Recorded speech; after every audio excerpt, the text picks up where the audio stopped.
Hi guys, so today I want to try out the new set Diamond Press did bring into HSN.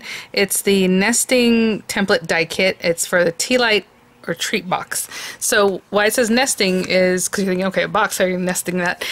Is that you can nest in there the decoration you might want to cut out. So Diamond Press did send these free of charge for my review, and of course all opinions are my own, and any links I have in the description box will be affiliate links, which means I'll make a small commission if you purchase items through those links. So thank you guys so much for clicking those links. They are in the description box. I bring that up every so often because I do get a lot of questions about where are the links. So it's just, you can click on the title, you can click on show more, you can click on the little triangle, depends on how you're watching, it looks different, but the links are in there. Anytime anybody on YouTube says, you know, more information in the description box, or maybe a link to like a recipe or whatever they're doing, that's where it is. So you always want to check that out.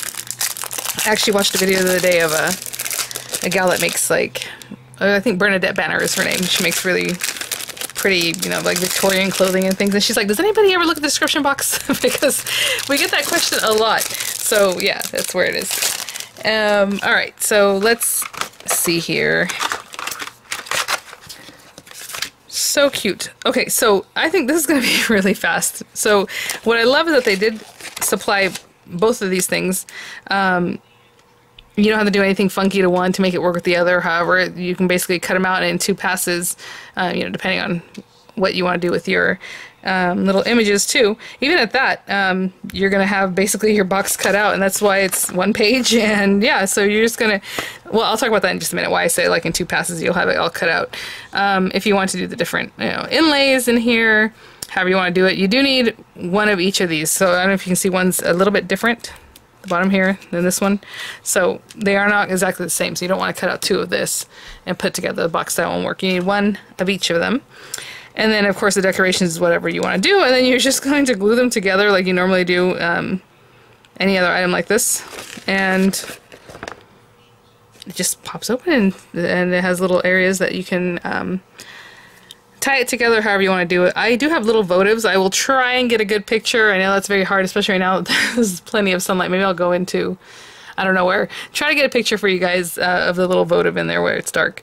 And we have the little box, and it can be a treat box too, you know, just depending on what you're doing with the little, like this one has more holes, like this one is more contained, if you still want to make it so you can see the treat inside, or don't do any of the inlays. So I think it's going to be very straightforward. And what I'm trying to show you here and point out is that there are 2 of each inlay. So these two are the same, these 2 are the same. And you know, even the ones up in the little top area, if you want to cut that out, are exactly, there are 2 that are the same. So in 1 pass, if you had these, like let's say those are laid out, and then the next one, at the same time on your paper, which I guess we can discuss when we get there. Let's say you want to do the butterfly. You would have this butterfly inlay, and this butterfly inlay, and run that through. Of course we're going to tape it all down with our paper. Boom, it's all cut out at once, so you have 1, and then you would take all these little pieces and pop them over here. Obviously that wouldn't be there. Take those guys, pop them in, run that through, 2 passes, and you have your box. So let me grab some papers and we'll get started. Okay, so I have this kind of pearlescent paper. I think I'll be able to get both of them on this one piece. It's not even a full size, a full sheet of paper. Yeah, for sure. So you can probably get a couple of these out of every sheet of paper you have. As you can see, this is not a full sheet. I'm going to use this little guy because I like the way it's kind of contained here, and we can, oops, imagine if it was a treat box or, you know, a votive or tea light, however. So both of those are the same. And let me see on the top. We have, so this one kind of echoes what's going on with this pattern. I don't know if you can see that, the way it kind of like arches. And this one has like little swirls and things. And you can mix and match them however you like. And then this one has kind of similar little features as what was going on in here. So I'm going to use these 2. So the other day I put my tape in a little donut case, and I'll show you, and I keep forgetting that it's in here, so I'm looking everywhere for my yellow tape and I forget that it's in here. So now I will try to remember that. Alright, so let's put this on here. So I'm going to tape everything down real well so it doesn't move on me, or pretty well, like that should be good. Oh. And then here, we'll put some tape here. And of course in these little squares so they don't move. I usually try to put the tape as much as I can where the excess that's being cut away, not into the project, just in case the tape wants to pull anything. So like here, I'm putting more of here than like down in this area. And if I can, like here, maybe from here to here. And maybe I'll even stick these two pieces. I just don't want them to move at all. So that's why I'm doing a little extra. Those guys can be together. And then once I run this through, I'm going to do the exact same thing with this one. I'm just going to pop this out and put those same pieces in here. Let's get this cut down a little bit.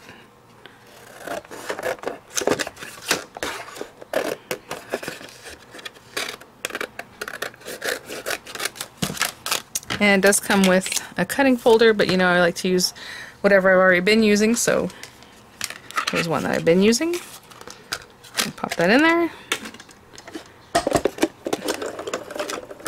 These are going to be so quick.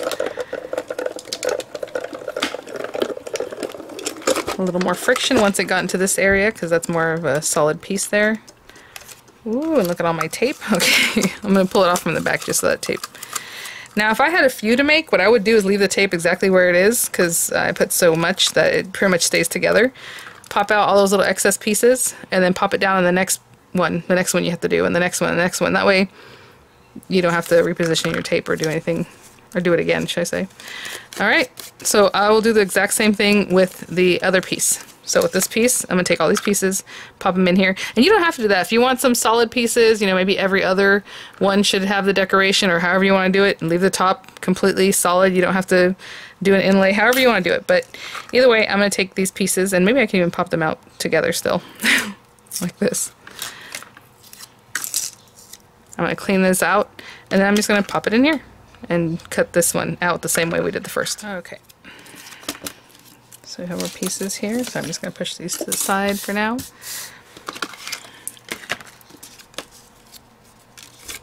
And finish popping these little guys out. Okay, so you guys know I like to fold things ahead of time. Here it just says to apply the adhesive. Of course, you're going to put the two together side by side and go from there. And I'll do it exactly the same as the picture so that when you do this at home, but it's pretty straightforward. So it's basically like this, right? Pretty easy. But I do like to make my folds first. So the score lines came out really nicely. This is just some pearlescent paper I had. Again, it was scrap as you saw. So it's a little bit thicker paper. So I'm just going to go and just fold everything like up here at the top. Basically this is going to fold in.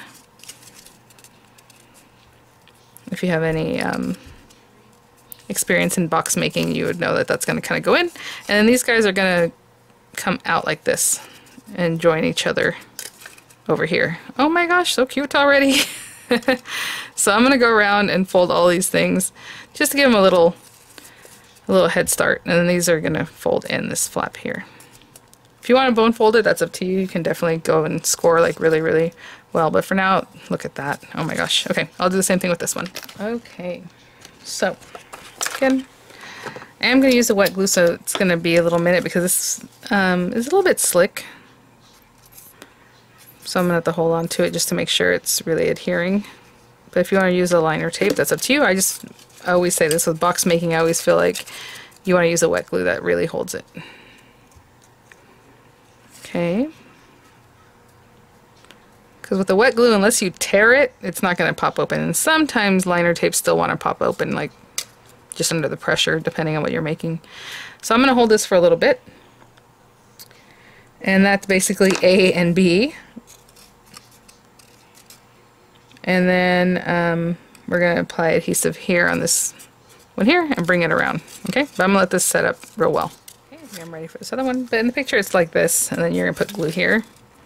Or in the image here, should I say. It's not really a picture. It's computer generated. And then you can either keep this flat, like flatten it out, or just like I'm going to do, which is basically bring this one over. But once you have these two together, you can basically flatten out the box if that's easier for you. But I'm just going to hold them like this, make sure everything's set up. Look how cute, it just wants to go in place. So I'm going to hold that for just a little bit and I'll be right back. Okay guys, so I did bring out a tea light in the meantime. Says here to put this one down first. So that's the one with that little, I don't know why it looks like an H to me. I guess it doesn't really, but that's what it reminds me of. So put that one down, and then these guys, and then this just pushes in and it makes a really nice tight bottom there. Really cute. Look at this. Okay, let me show you the size on this.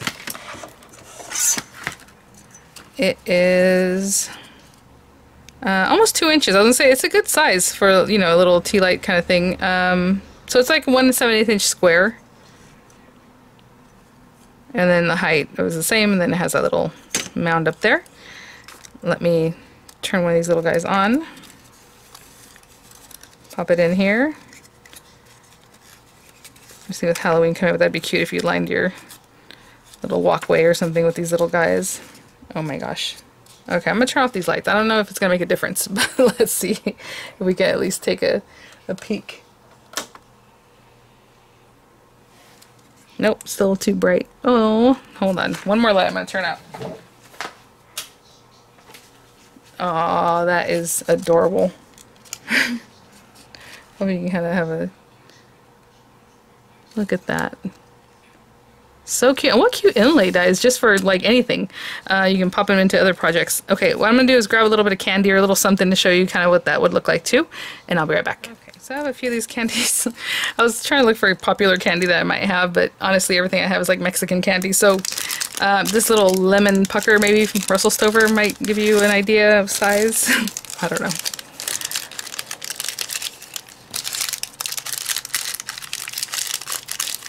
Aw, and it holds 3 of those like really well. I would think it would hold several Hershey Kisses, like a good handful of them. Look how cute. Okay, what I'm gonna do is just tie it up with some organza ribbon. And some people like to put a little tape, or you can put this into like a yarn or kind of a needle. I'm just gonna hold it in my hand, kind of do this kind of thing. And what I do like about this design is that the slits are made in a way that you can just follow it around in a circle, which makes it very easy. So I'm just going to go around, follow this into the little circle. If I was putting a tea light in it, I probably would only catch maybe a couple of them. It kind of wants to fold up on its own anyway. That way you're not turning them on and off and doing that. Or you can open the bottom of the box, go ahead and tie up the top and then pop them out of the bottom, you know, to turn them on and off. So I'm just going to go through and circle this, snake this through, and I will be right back. Just this last piece to go. Okay, just came around the front and just give it a little bow. Super cute. Just so easy to make. Like, this just came together so quickly and easily. Alright guys, so I'll have the links in the description box. I'll have some images for you. I'll try to get some pictures of the little votive candle in there, but no promises, because sometimes they don't want to come out when it's dark. Alright guys, thanks for watching. Thank you so much, Die Impressed, for sending these items for review. Super quick and easy, adorable, and I'll see you guys at the next one. Links will be in the description box. Bye now.